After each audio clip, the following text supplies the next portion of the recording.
terutama dari dampak KRI itu agak sulit mengatur. Ini tadi sebenarnya saya mau ke acara ini acaranya membahas itu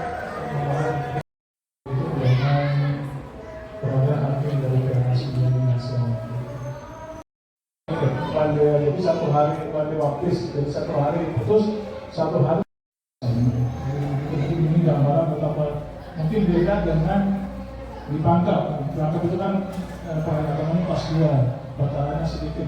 Pencegahan atau upaya pencegahan perkawinan anak, karena ini ada berbagai dampak yang sebenarnya ini hanya kelompok-kelompok dampak besarnya. Jadi banyak dampak kecil yang kemudian kita sepakati ramu dengan penyajian kalimat seperti ini. Jadi walaupun ada yang melanjutkan pendidikan paling di non formal, itu yang menjadi latar belakang kenapa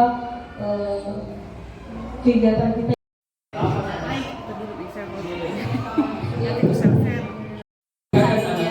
Untuk lepas tanggung jawab, jadi ini tanggung jawab di orang tuanya itu dibebankan ke.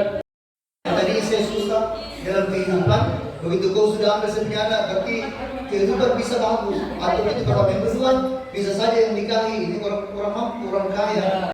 Yang menikah di usia anak itu, ya mungkin 1 bulan, 2 bulan, 3 bulan masing-masing masuk bulan madu. Tetapi biasanya pada bulan ke-6 dia masuk dalam lingkaran kekerasan. Kesehatannya itu anak, pada pertumbuhannya. Saya rasa tidak semua juga yang berkawin di bawah 18 tahun itu akan mengalami kematian di punya ibu. Terbukti orang-orang tua kita dulu itu kawin 15-16 tahun, kita juga bisa ada. Anak-anak zaman sekarang. Nah, Ibu akan jelaskan Ki bagaimana sampai itu mempengaruhi proses reproduksinya. Di ruangan ini mungkin kita harus sepakat dulu terkait dengan kalimat maupun undang-undang TPKS yang sepakat kalimatnya. Nah, terkait bagaimana dampak khususnya untuk dampak kesehatan terhadap perkawinan. Tadi ditanyakan batasan umur. Nah, ada jawaban dari Komisi Operasional Anak itu 0 sampai atau masih dalam kandungan sampai usia 18 tahun.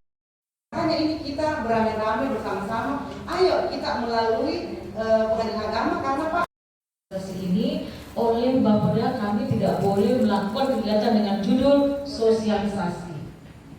Yang menolak, jadi nanti bisa saja nanti tergantung itu dari kebijakan biasanya mungkin pimpinan ya, karena permohonan dispensasi kawin itu orang yang hamil di luar nikah. Tidak semua, ada yang terdesak karena ekonomi,